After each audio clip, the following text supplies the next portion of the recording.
step coming in.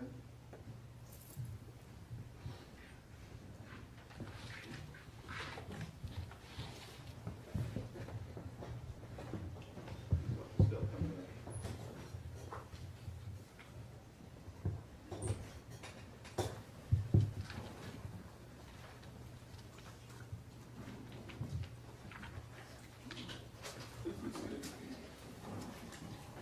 Good morning, ladies and gentlemen.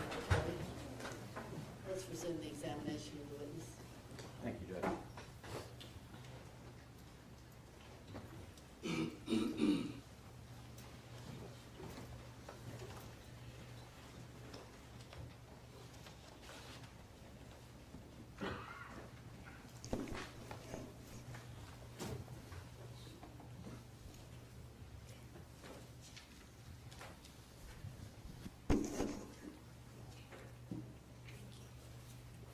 You're still under oath.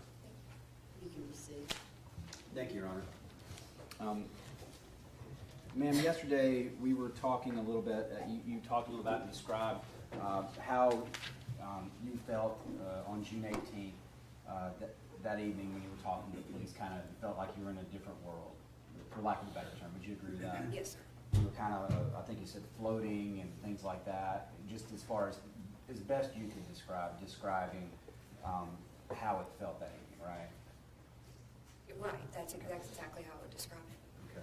And you said you'd gone back and you've watched the interviews of you, and that just didn't even, it didn't appear, can't remember exactly how you phrased it, but you didn't even recognize that person, right? I did not recognize myself, that's correct. Okay.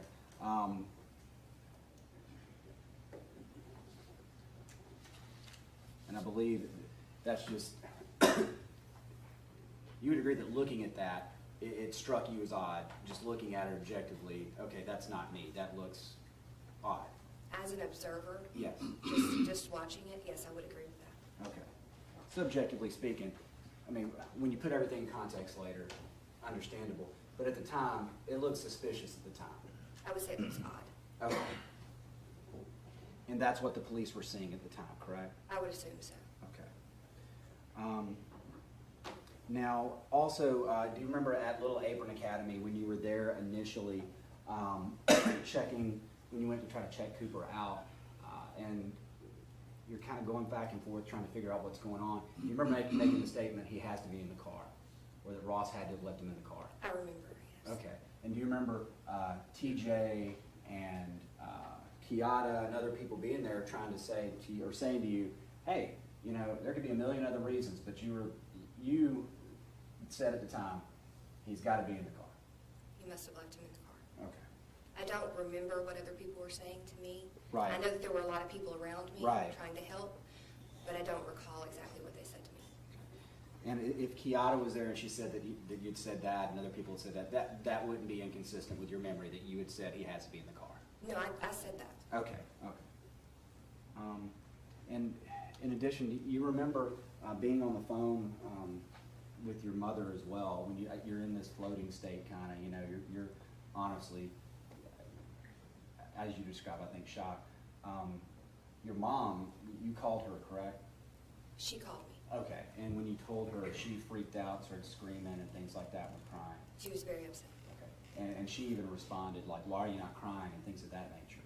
I don't remember what she said to me, but I do know that I said something to her You- about the fact that I was not crying. Okay. You explained that to her, so obviously she had some concern about the way you were reacting, correct? I'm really not sure. She did. Okay. I just can't remember. Yes, ma'am. But I know that I did say that to her. Okay.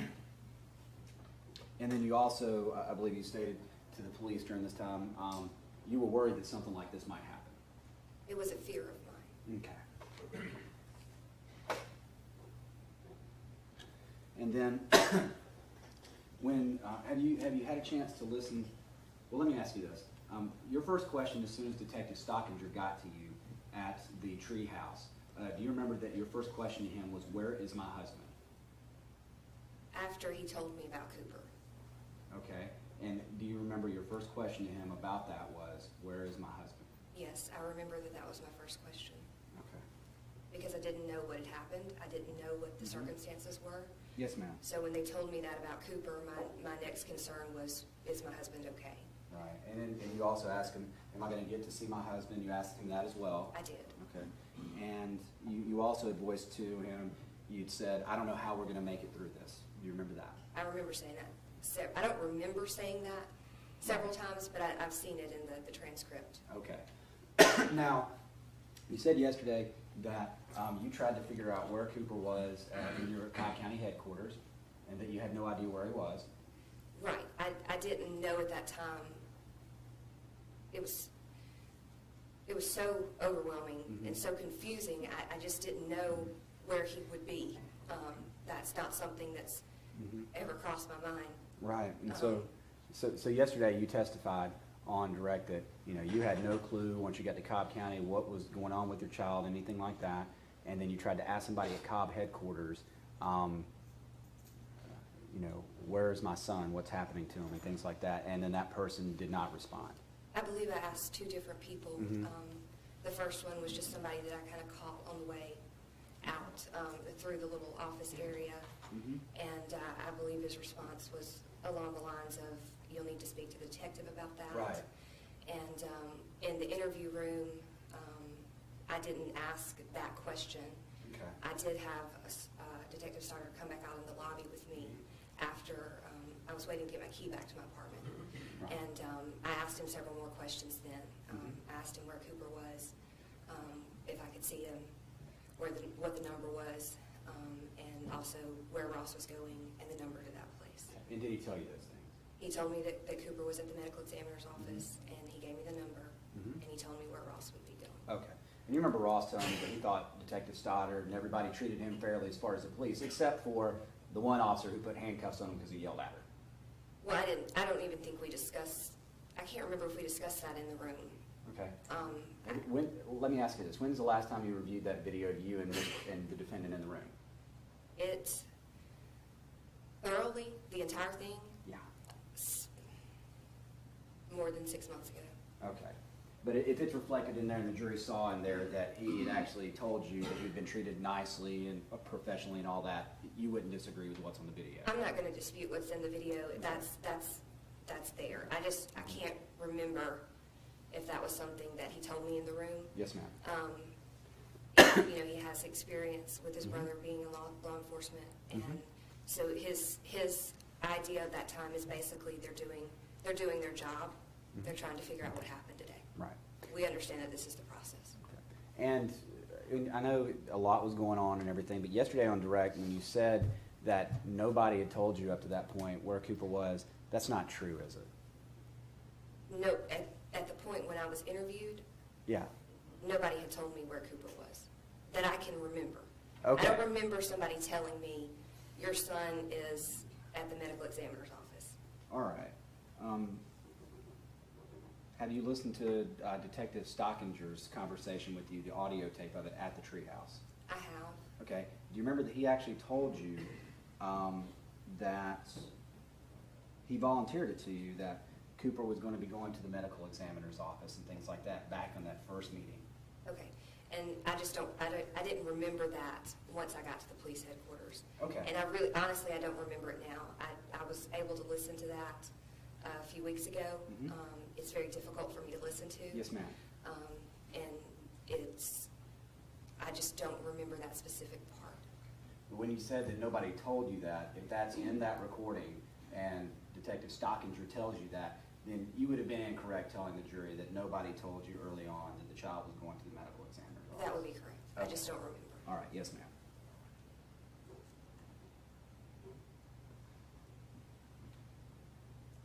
Now, when you talked to Detective Stoddard about everything, you remember a lot of your conversation you discussed with him, you were worried about how you and the defendant, or how the defendant, more importantly, how he was going to heal and recover. That was a statement that I made. Okay, and you were worried about how best to react for the defendant when you went to see him, correct? That was something that was on my mind, yes, sir. And you said you were scared for the future and what would, you were scared about the future. And then you remember Detective Stoddard asking you about, were there domestic issues or anything like that? And then Yes. you explained, no, I'm scared for I believe, your relationship with the defendant and how y'all were going to move forward as a couple. I do remember that. Okay.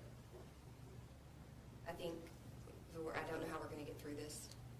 I don't know how anybody gets through this. Right. And you would agree that in watching the interview with Detective Stoddard, your main concern was your future and how it was going to go forward with the defendant. Would you agree with that from reviewing it?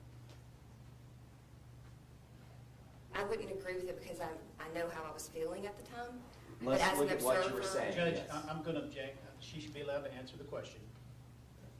I don't really think she answered with a yes or no, but she can explain, that's fine, so. Judge, he's interrupting her. She's attempting to answer. He doesn't like where the answer's going. He's interrupting her. She's got the right to answer the question that was posed. Well, it was unresponsive. Let me ask you this. Looking at that interview, your main concern as far as what you're saying is your future with the defendant and how y'all are going to move forward. Would you agree with that? It appears that way as an observer. Okay. If you were inside me, Yes, ma'am. then it's a little different. And I know, we're talking to you now, kind of getting the explanations, but what we had back then on the 18th of June was what objectively we see in that video, right? Yes, sir. Okay. Okay. And you remember asking the defendant when you were back with him, you know, is he going to want more kids and things like that? I know because I've read it in the transcript. Is that something that doesn't stick out in your head, but you know it because you reviewed it? That's correct. Okay. Now, do you remember, I know this was all a whirlwind, you got home, you said you got into Cooper's bed and you cried, right? Azura was there as well? She was with me. Okay, and do you remember to Azura telling her and talking to her about the fact of how worried you were about talking mostly about the defendant and him losing his job and also about whether he would want to have more kids? Do you remember saying those things to her as well?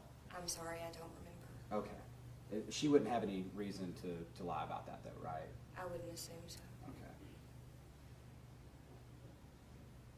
And when you said to the defendant in that statement, I know you specifically looked for that or remember that, did you say too much comment? Yes, sir. Okay, and objectively, that looks odd. It was an odd thing to say. Okay, Yes. and the defendant then responded that all he did was tell the police about the timeline for the day. Do you remember him saying that back to you? I can't remember specifically what he said. Okay. And did you find out he did not tell the police a lot about several of his activities that day, including the messaging in the morning, the messaging in the afternoon, going back to the car at lunch? Did you know at that time that he had not told the police all those things? I didn't know any of those things at that time. Okay. So, Okay. And you talked a little bit about yesterday about the defendant, his personality and things like that. Let's see. First of all, I know you were in this state there at the police station and things of that nature. Kind of the lead up to that is at Little Aprons. You were already worried about what was going on and what was going to happen, correct? I knew that something was wrong. Yeah, and but you obviously you were not at the scene when at Acres Mill, correct? No, sir. Okay, and so you hadn't actually been the one to see Cooper or anything like that. You weren't the one responsible for his death, correct? Correct. So going back to the defendant's demeanor and things like that, do you remember him actually saying to you as well that what he wanted you to do, one of the things was help him get out of jail so he can go be an advocate? I think I do remember that from reviewing it. Okay. I don't remember it on my And, own. and when you talked about the PSA yesterday, I think you talked about a PSA. Was that when you were talking about a TV show with somebody who this had happened to and they were an advocate and things like that for not leaving your child in a car or look again, things of that nature? Are you asking me what were we talking about specifically in that room? No, I'm sorry. Yesterday when you talked about that you and your husband had seen a PSA about children in cars and things like that. Yes, we saw, it was on the morning news, it was Atlanta news coverage, Mm-hmm. and I believe that it was the Look Again campaign. Okay. And basically, and the defendant voiced a desire to be an advocate about this type of thing in the hours after this had happened, correct? I To believe, you. Okay. I believe that is correct.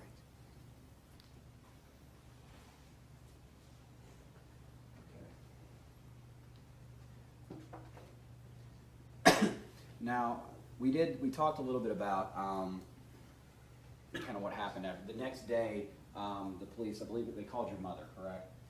I don't remember. Okay. I'm very sorry. In any event, it's understandable. But even if the police tried to attempt to contact you, you were not going to speak to them after this, correct? I was in a state of mind Mhm. that I was pretty much letting people answer my phone, Mm-hmm. talking to family, taking care of things.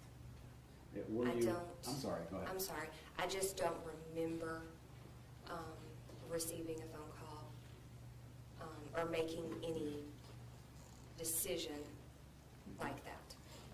Do you remember back then that the defendant's brother, Michael, who works in law enforcement, was basically going to be the voice, or we're going to handle things like that? I remember that he helped me handle a lot of things. Mm-hmm. I would assume that would have been one of them. Do you remember a discussion that basically anything from law enforcement, they were going to ask law enforcement or anybody else to contact the defendant's attorney? I do remember that it was recommended Okay. for that to be. I don't know where that came from, and I Okay. don't know where it started. All right. Now, obviously, I haven't had a chance, the opportunity to talk. We asked to try to meet with you, talk with you. As you're right, you chose not to speak with us, correct? Yes, sir. Okay. Now, speaking with the defense, how often, I guess, over the last almost 2.5 years, have you met with the defense attorneys for Mr. Harris? I don't have a number. Obviously, it was more often in the beginning, just trying to help me get my feet back under me. After that, it was less often. I mean, 6 to 8 months in between. Okay. And when's the last time that you have actually met with? Have you met with them since you've been down Yes. here? Okay. And did you meet with them last night? No. Okay. Did you review anything last night in preparation for today? I did. I have the transcript for the interview, my interview, Mhm. but I wasn't able to look over it. You had it, but you just weren't able to watch it or anything like that? I had the transcript, Okay. and I couldn't. Yes, I ma'am. was too overwhelmed. Yes, ma'am. And how often have you met with them since they've been, how long have you been down here? You've just been down here a couple of days? We came down Saturday. Okay. And they talked to you about all the questions that they were gonna ask and the questions that I might ask and things like that, correct? We met with them once. Okay. And yesterday, you knew where they were gonna be coming from with their questions and things like that. Would that be fair to say? That would be fair to say. Okay. Now, at any point, do you remember, did they ever record any statements that you gave to them or anything like that over the years? No, sir.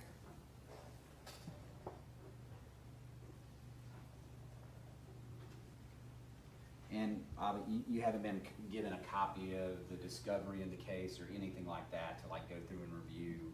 So while you've watched some of the case, as you're entitled to during the trial as a family member of a victim, you haven't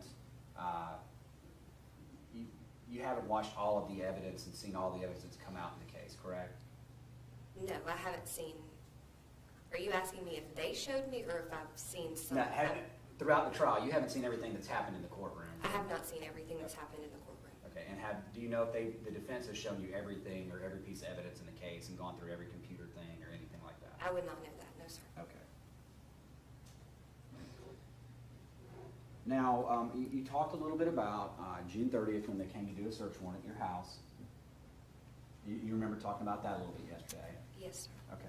And you understand that they had a duty as law enforcement to come in and execute a legal search warrant on your house, right? Absolutely, yes, sir. Okay. So they didn't come in breaking your door down or anything like that? You just No. thought they were kind of It- cold, I guess? It was a very scary, very intimidating Mhm. circumstance. And is that because they did anything particular, like to you, or was it just being in that circumstance, having never gone through it? I think it was the way that they approached me as I opened the door.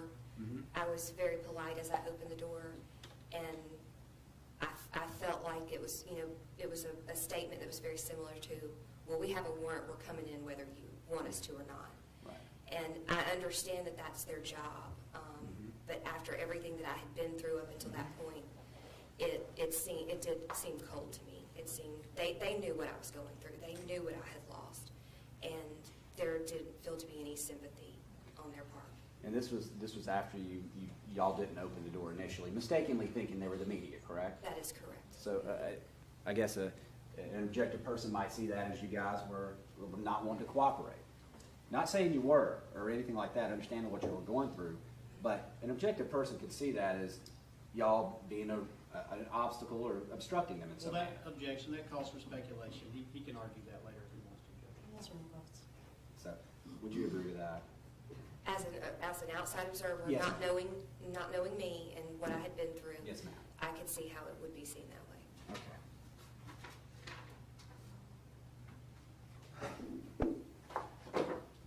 It was a matter of minutes. Yes, ma'am.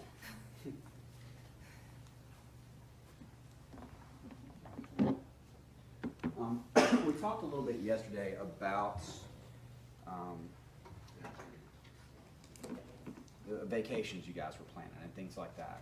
That's right. I'm going to ask you, well, first of all, let me ask you a few questions about, I guess, y'all's work, defendant's work history, things like that, and kind of finances. The defendant was actually, he started becoming pretty upset about his job. Would you agree, back in March, going back that far even? I would say that he was not satisfied with the direction that it was going. He had been there, do you want me to? Yeah, go ahead. Okay, Yeah. he had been there for a while, Mhm. and he felt like some things had needed to have changed as far as promotional. Mhm. And so he was a little frustrated with that aspect of it. Enjoyed the work that he was doing, Yeah. but frustrated with the limitations. Because he wasn't getting a good work review, I guess, is what it was. He had his one-on-one meeting in March. He didn't get a bad review, Mhm. but I think he felt like it should have been a time where he should have been promoted from, I think it was a developer 1 to a developer 2. There were developers that had been there before him, or that had come there after him, Right. that had already been moved up to the next developer level, and I think that was discouraging to him. Right. I mean, he thought he deserved a raise and a promotion at that time. Yes, Okay. And he was unhappy about that. You would agree with that? he was very discouraged by it. Okay. And then he applied at Chick-fil-A in May and was turned down on May 12th as well for the job he applied for with Chick-fil-A, correct? I'm not sure of the exact date, but that sounds about right. And he was pretty depressed about that too. Would you He was agree? upset, yes. And that was the same day that he had to install the car seat, the frontward-facing car seat. Frontward, I don't even know if that's a word. The front-facing car seat. He installed that into his car because you left with the base, correct? Is it in that same text string? I think it was the same day. I think Mhm. the car seat happened first. Yes, ma'am. And then later on in the day, maybe noon or so, he received the news that he did not get the Chick-fil-A job. And even as recently as the day before and the day of, were you aware that he was in conversation about trying to get a new job with Nathaniel Coyle's group and things like that? I think that I might have been the one that recommended that, Mhm. based on a text that I remember seeing. I believe I said something along the lines of, I heard that Nathaniel's company's Right. hiring. And so even as far as that day, did you know that he actually sent a resume to Nathaniel Coyle looking for another job? I don't remember that. He could have told me at the time, and I could have lost it and everything. Now, back at this time, I think, were you not getting the hours that you wanted with your job at DeVita? There was a role that I was in. Mhm. It was a divisional lead dietitian role. They allocate hours for that role, and the role was a large responsibility, and the hours did not match with the responsibility.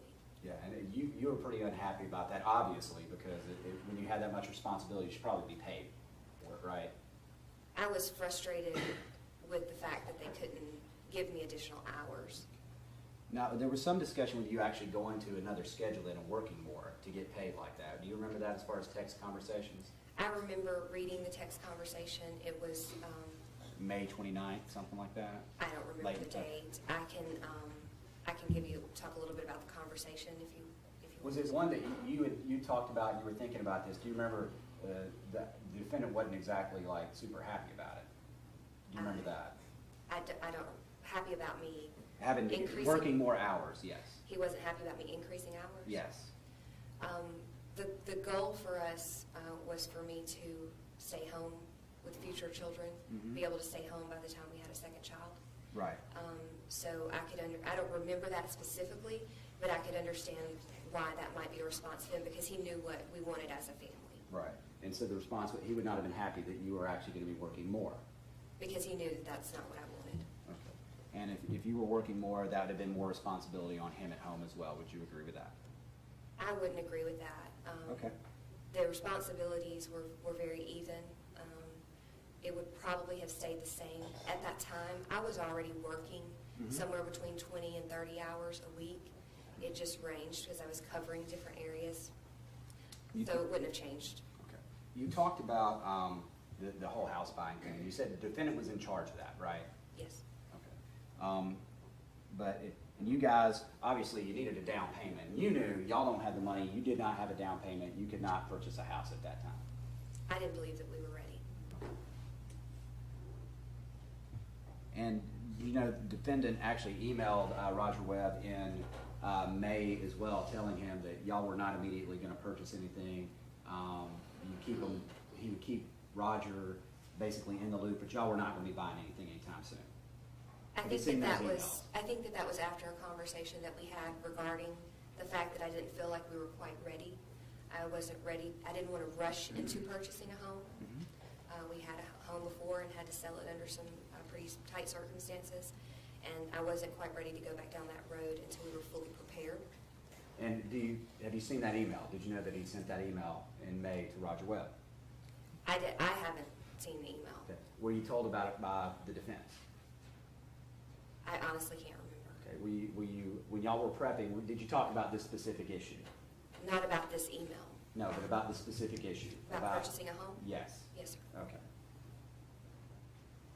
And the defendant, that email, obviously, he didn't copy you on that email or anything of that nature saying that y'all weren't ready to buy.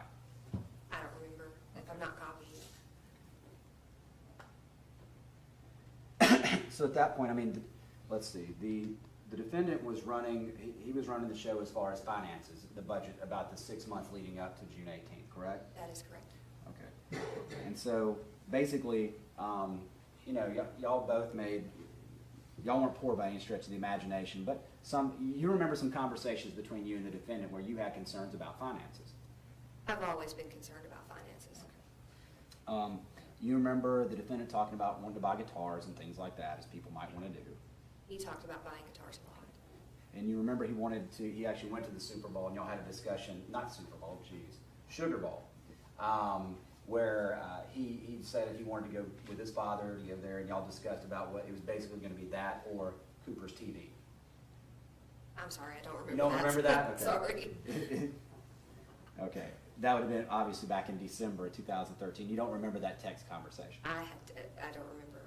Okay. Do you remember talking about him trying to sell a bass guitar and y'all selling an Xbox and things like that to try to make extra money? He would sell things from time to time that he was not using. Okay. And, go ahead, I'm sorry. I don't really think I was going to say anything else. I think I just said, Okay. And you said you had no way when he started budgeting, he would have cash on him, or he could have cash on him, but you had no idea to know how much cash he'd have on him at any time, or what he was spending it on, or anything like that, correct? The only thing that I would know if he was spending would be a debit transaction Mm-hmm. that I may see on our bank statement online. Okay. And did you guys have separate accounts, or was it one joint account? It was one joint account. Everything was joint. So back then, you know, you guys didn't have money for a down payment or anything, so you guys were, I'm sure, you know, conscious and worried about money. You weren't trying to spend a lot of extra money for things, you know, just extravagantly, correct? We weren't living extravagantly. He went back to school later Mhm. as an adult, Mhm. so we were getting to the point where we were having a little money in savings. We had a little bit in savings, but it wasn't, it was between $5,000 and $6,000, Okay. And if I y'all, remember that correctly. I think you're right. I think it was about 6 to be fair. And you guys had a credit card, like 4,000 on credit card and things like that, kind of evened out, and then student loans, that kind of thing. Correct. Okay. But you guys, obviously, y'all were not trying to do anything extravagant, correct? Like I you didn't want said. to do anything extravagant. Okay.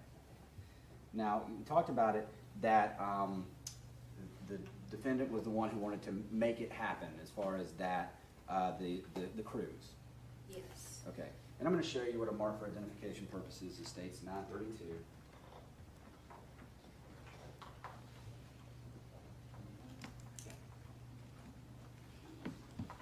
I'm showing you States Exhibit 932. You recognize States Exhibit 932 by the people's names involved, phone numbers, and then that conversation on June 9th.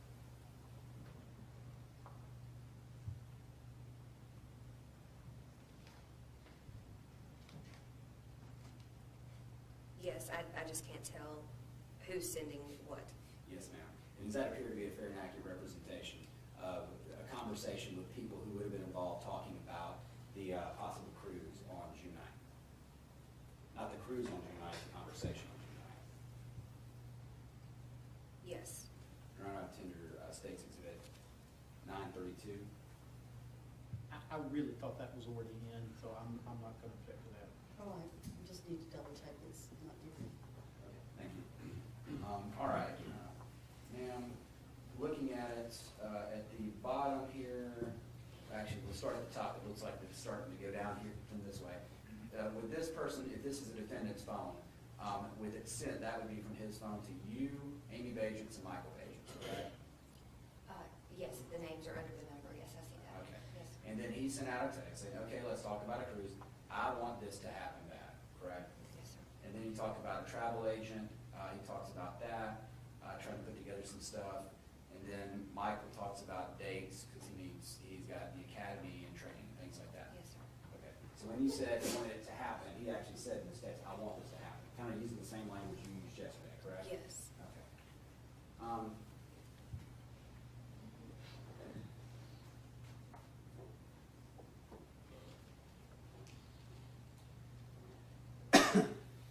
Now, going back to those dates, do you know, did you learn that Amy Bajents had actually texted him on the 17th of June about the vacation? I wouldn't have remembered. I would have known that. Okay. So you weren't aware that she texted him and he responded that, oh yeah, I'm just waiting to hear back. I don't remember that. So, okay. So you're not aware the defendant actually told her that he had not followed up yet? I wouldn't have been aware of that. I just don't know. I'm sorry. And have you ever seen or were you copied on the emails between the defendant and Heather Coyle regarding this vacation? I don't remember. Okay. You don't remember? If I was, then there should be a record of it. I just don't remember. If the emails are in evidence and your name's not on there, you weren't involved, correct? I wasn't copied on the email, correct? Okay. And you never got it, you don't have any evidence that that email was ever forwarded to you on June 18th? Any response from Heather Coyle? Whether Heather sent me an email, Whether the defendant forwarded you an email from June 18th? I don't remember. Okay. But you were definitely not shown any email, and you haven't seen any email where you got something forwarded to you by the defendant on the day of June 18th, correct? I haven't seen anything. Okay. Now, you guys are going to be on this cruise. It was going to be you, Cooper, and the defendant in a cabin, correct? That would be that would make the most sense. Okay, yes, ma'am. I'm sorry. Yeah, no, I understand. And that's 3 of y'all, right? Yes, sir. Okay. And so, y'all were talking about a cruise. Sometimes it can be kind of pricey, so y'all were looking for something to keep your budget down to a degree, correct? Yes, the concern was Michael's family is very large. It was 6 Mhm. of them, so we were trying to keep the expenses as a total Mhm. on the lower end so that we could all Right. go. Right. There was no reason y'all would be looking for VIP status or some grand suite, like the top of the line thing with all this crazy stuff, correct? Just the three of y'all? I can put it this way. Mm-hmm. If I were the one looking into the cruise, Mm-hmm. I would never have looked at that kind of stuff because I would know that we could not afford it. Mm-hmm. But if it's Ross looking into it, that's very much something that he would do. Okay. And have you been prepped for this question too? No, Nobody's asked you about this at all? no. Nobody's talked to you about the vacation and what you About the Googled? vacation, Yeah. but not about this specific Okay. line. All right. Would you have ever allowed him to go in and spend thousands of dollars in VIP service for a room on a vacation with just you, Cooper, and him? It would have been extravagant, and I'm not an extravagant person. And also, it'd make no sense for a room for 5 people, for you 3 to stay in a room for 5 people, correct? It wouldn't make sense unless he was thinking along the lines of, what if we all had a cabin together, the entire family, so we're not separated at night? That's the, And if the whole family, that would have been Michael, and they got like 6 people, right? yes, but I don't know how many rooms, how many people specifically could be in those rooms. If it's a room for 5, it didn't make any sense for you, Cooper, and defendant to be in a room for 5 people, correct? Unless he was looking at it to see if it would be capable for us to all be in a cabin together. Okay. That's my explanation. Okay. Well, let me ask you this. There's no way, if it's a cabin for 5 people, to fit the 3 of you and then the entire Bajent's family. Agreed? I'm not going to disagree with you. I mean, if it's for 5 people, it doesn't add up numbers-wise. Okay. And you talked a little bit about sandals and things like that. I guess back when you went to the Dominican, he was interested in sandals and things of that nature. We looked at a lot of different locations. I do know that sandals had come up at some point Mhm. in the last years that we were talking about vacations. Okay. And, but you hadn't talked with the defendant about a specific vacation with just the 2 of you. We talked about taking vacations a lot. Mhm. That is something that we wanted to do as a family and also as a couple. Mm-hmm. So I can't say that we didn't have that conversation. I just don't remember. I don't Okay. remember it specifically. Okay. Now, you talked a little bit about in May the trip to the beach for Memorial Day, and you talked about the initial text conversation with Mr. Abdo. The defendant had talked about him having somewhere to stay on Tybee, I think it was. Yes. And then he talked about in that text that he did not want to take Cooper, but you did want to take Cooper. That's correct. And that he wanted it to be an adult trip, correct? I don't think he ever said that. I think that it was just the fact that Jason and his girlfriend did not have kids to make it an adult trip. But I don't think I'm not sure if those were the words that were used. Okay. You remembered pretty specifically about that text yesterday, but you were asked about some texts between you and Amy Bajents. I think you were a little fuzzy on that yesterday, correct? I am. Okay. Very fuzzy on that. And you realize that you stated in that the defendant in those texts with Amy Bajents, he wanted an adult trip and you didn't. Are you talking about the one that, I'm sorry, I'm getting the 2 trips confused. I'm There was- talking about the Memorial Day one that you went on with them. Because they were not going to have children with them, that's what I remember. Because they were not going to have their children with them, to make that an adult trip. Okay. I'm going to show you what's been marked for identification purposes as States Exhibit 931.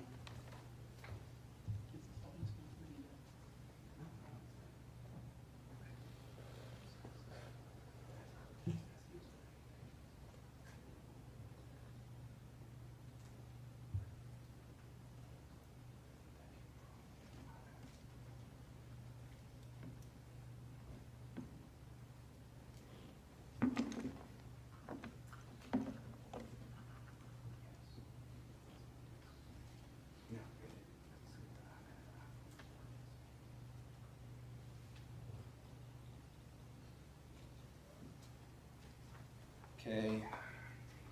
Ms. Harris is going to show you what the mark for identification purposes as States Exhibit 931. Looking at that, I know this writing, it's off a different format from your iPad, I believe. 205-394-0098, that's Amy Bajents, correct? I don't know the number by heart. Well, we'll look at it in context to see, and me, if this was from your phone, that would be you, correct? Is it 5128? It's, that would be the phone, yes, Yes, 5128. that's- Okay, and the iPad that was secret, that was an iPad that you use regularly, correct? It was my iPad, yes. Yes, and there were text messages and things like that backed up from your phone to that computer, Okay. correct? All right, now, I'm turning your attention to, would have been May 14th and then May 15th. Just gonna ask you, if this is 4 hours earlier, the times are 4 hours earlier, since this is you, from a computer and not a phone, if that would be 9:38 a.m., correct? And it would be on the 10th, not the 15th, but the 14th. Okay, I'm gonna ask you to read this and then read this silently to yourself, and let me know that if you can confirm that's you and Amy Bajans talking, obviously from the context. Okay, read just here. Yeah, just those two, just silently to yourself, and just look up at me when you're done.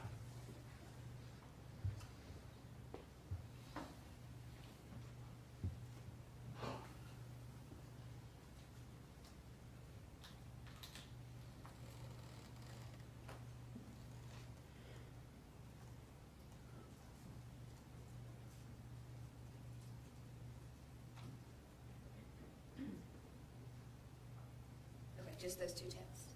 No, I'm not gonna ask you to read it out loud. Okay. First, okay, to see if we can enter it into evidence. Looking at that, in that context, you agree that that is a conversation between you and A.B. Bajans about the vacation y'all were about to take Memorial Day during that weekend? Yes, it is. Your Honor, I can tender state's exhibits 931. My understanding is that came off of Leanna's iPad. Is that right? That's what I just told you 2 minutes ago, yes. Leanna's iPad. Other than subject to any prior objections, arguments that we've had to that, I don't have any additional objections. All right, it's admitted. So, Leanna, looking at back now, does that give you do you now remember what you said? It refreshes my memory on the conversation. Okay, and you said it would have been the 14th of May at 9:38 p.m., given the 4 hours going back.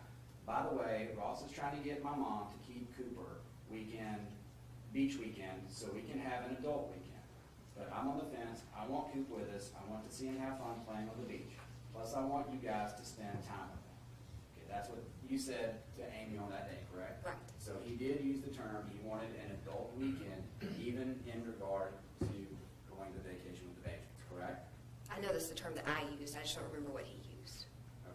Well, that's what He's you said. trying to You make said- it an adult weekend. You stated he wanted an adult weekend, that's what I it stated, says. yes. Yeah, okay. And you're saying that is what he said, correct? That is what he said. Okay.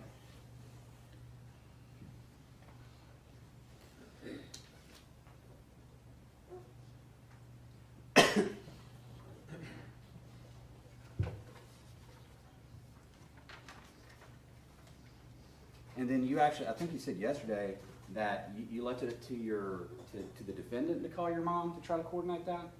I did. Okay. And he did, in fact, text your mom and ask her to keep Cooper, correct? He did. Okay. Let's see. Right. Now, you talked a little bit about your knowledge of and discussions with the defendant regarding emails and notices about children being left in cars, correct? I'm sorry, could you repeat that? Yeah, do you remember yesterday on direct, the defense attorney asked you, and you directly, immediately went off talking about the fact that you and the defendant had discussed the issue of children being left in cars? Yes, because it was a fear of mine. Okay. And so that's a yes? Yes, Okay. So did you guys receive emails did we receive emails from? about like PSAs, things like that? Do you remember receiving any?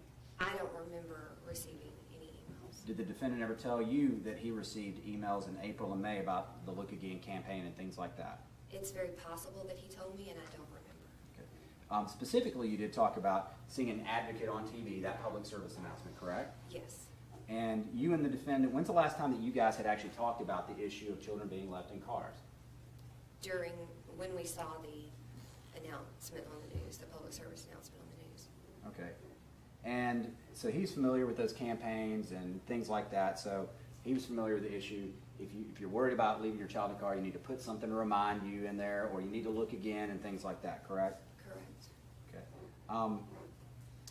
And did he talk to you about a video that he had watched 5 days before Cooper's death online?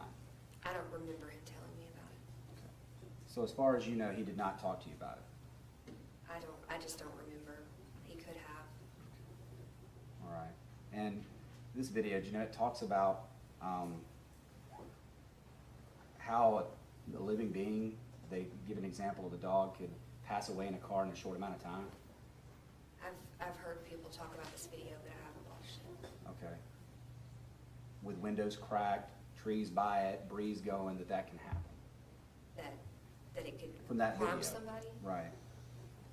Yes. Did the defendant ever tell you that he thought about Cooper when he watched that video 5 days before Cooper's death?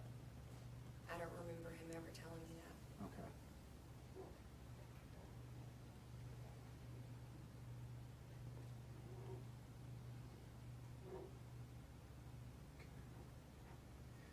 We talked about the car seat a little bit. You bought you actually bought the forward-facing car seat in March, correct? That is correct. Okay. So you knew you were going to need it soon. Yes. And that car seat could face forward and I guess could also be rear-facing, correct? It could. All right. And at that point, y'all went ahead and put it forward-facing to start with. Bought it in March and put it forward-facing mid-May. Okay. When he had to install it. So you had it for a couple months and then you put it in March.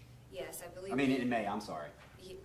Right, in May. I believe we tried to install it rear-facing a few times without success. Mhm. We were not able to get it in the car safely. It was still moving on the seat, Mhm. and it was important for it to be very secure in the seat. Right. And so we then turned it around and tried it forward-facing to see if we could install it then, because at that point I was thinking, well, maybe I need to take this car seat back and Right. get it installed properly. And we were able to get it installed forward-facing. Right. And it worked. It worked, yes. And when you said that, it's good to keep a child rear-facing until they're 2, it didn't necessarily mean in an infant car seat, correct? Just a rear-facing car seat until 2. I would agree with that. And you talked about the weight limit. Did you read the instructions to the Chico Key Fit? I knew about the weight limit. Okay. Did you know that there was a limit of 30 inches and the child could not be more than 30 inches to be in that car seat? I did not know what Cooper's height was at the time. Okay. Did you know that the height limit was 30 inches? No, I did not. Okay. Did you know that his height when he went to the doctor in March was 31 inches? I don't remember that, I'm sorry. Okay. But you kept up with his growth chart and his tracking and things like that, correct?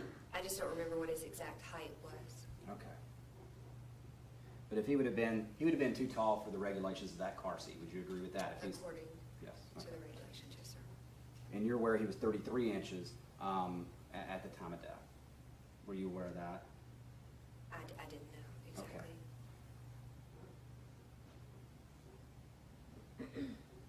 And however the car seat was positioned on June 18th, when the car pulled into Acres Mill, that would be the best approximation of how that car looked and how that car seat looked at the time the defendant was driving it on that day, correct? If it's right after Mhm. he finds Cooper, Right after, yes. yes, it would be. Now the photos, we saw a couple of photos of car seats. I think the defense showed you. The first one, State's Exhibit 172.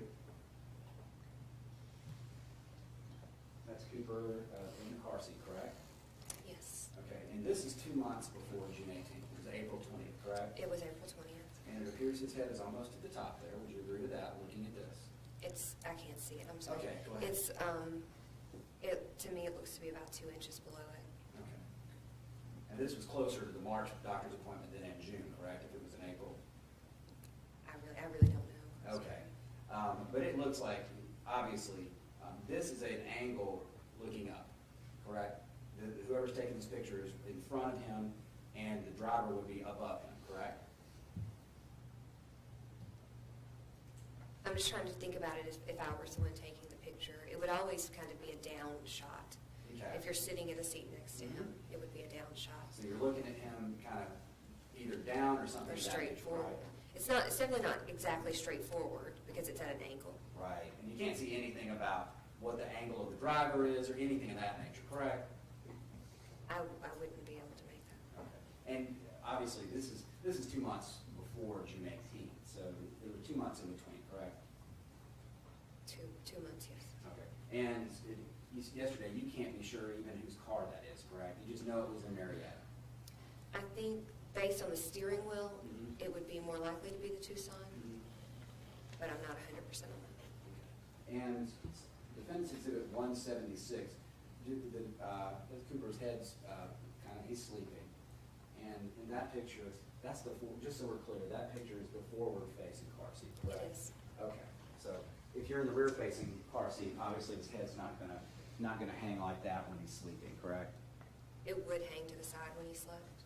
Okay. It wouldn't hang forward. Correct. And to the side. Right, if But he was in the it would rear-facing, it hang. might turn this way or that way. But he did sleep like this a lot.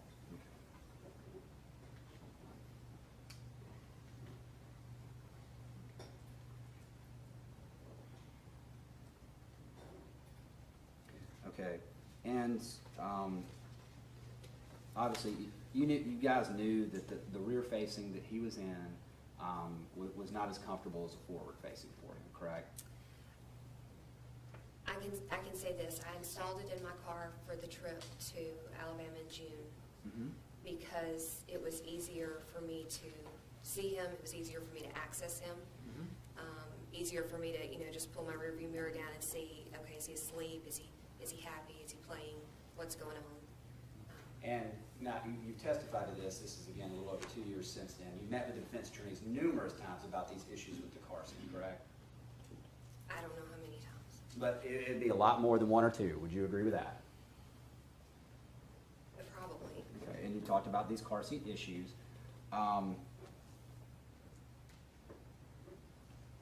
Did you know the defendant on the day of the incident said that you guys switched the car seats at that point because the forward-facing one was more comfortable? And they did that, you guys did that because you were going to Alabama. Not because of this other reason, but because it was more comfortable for them. I don't remember that myself. But a statement made immediately after it would be a better recollection than you sitting here 2.5 years, correct? 2.5 years later? Judge, I'm going to object. I don't know how this witness would know what somebody else's statement was a better recollection. I'll ask it a different way. Would you agree that a statement made by somebody immediately after something like this would be more accurate than another statement 2.5 years later? I'm gonna object. It's still speculation. He's asking her to comment on somebody else. She can comment on her own statement, whether or not she thinks her prior statement may be more accurate than her current statement, but not someone else. Speculation. I think it's a fair question, Judge. Any objection? Would your memory, as you've said before, it'd be a lot better, the memory would be much better 2.5 years ago than it is today? Would you agree with that? I would agree that my memory would be better than. And you'd agree that the defendant's, his SUV, it's not a big SUV, it's not like a Tahoe or something, it's a pretty small SUV inside, correct? In relation to other SUVs, it would be on the Absolutely. small side. Yes. And you would agree that the car seat, as it was, the rear-facing one, was within inches of the driver. You would agree with that, correct? I can't remember how close it was at this point, but just based on the photographs I've seen. Have you, and I don't know, because, we haven't talked, have you seen the pictures of the car seat at the scene? I have not, and Okay. I And that's don't understandable? want to. Yes, ma'am, that's understandable. I've seen the seat reinstalled Mhm. with the mannequin in it, and it appears to be close to both of the seats. Yes, ma'am. Now, and that car does not have a backup camera or anything like that, correct? No.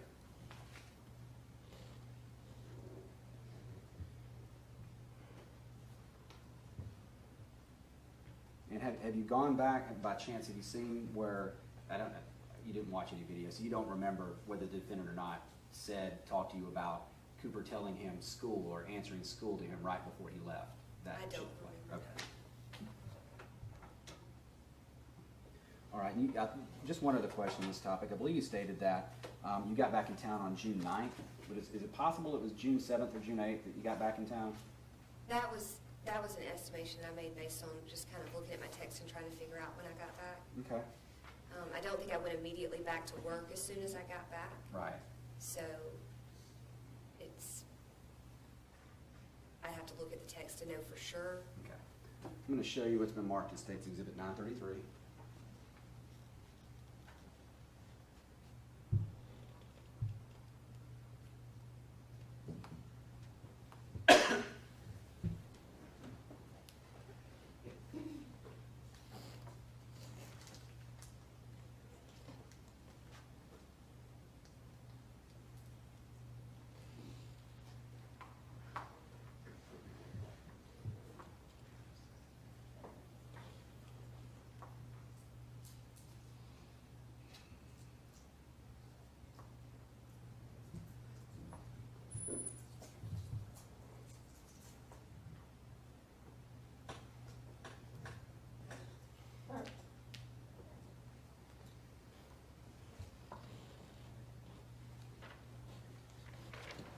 All right, and Ms. Taylor, showing you State's Exhibit 933. Again, does this look like a text message between the defendant, his number, and your number, 5128? I'm sorry. Yes, ma'am.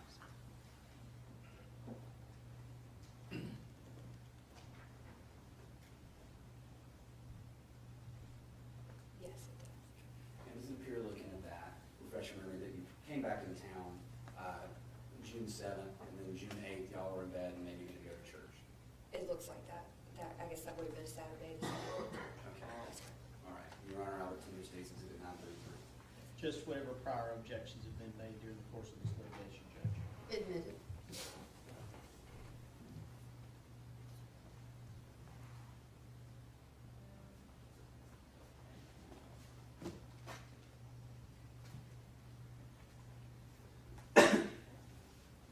All right.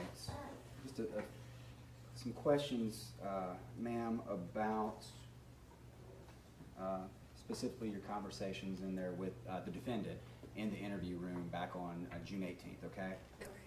Do you need a break? I'm really not sure. Your Honor, I think it may be a good time for a break. We can take a break. Thank you. Push your notepads, keep your note, no conversation. Let's all rise for the jury, please.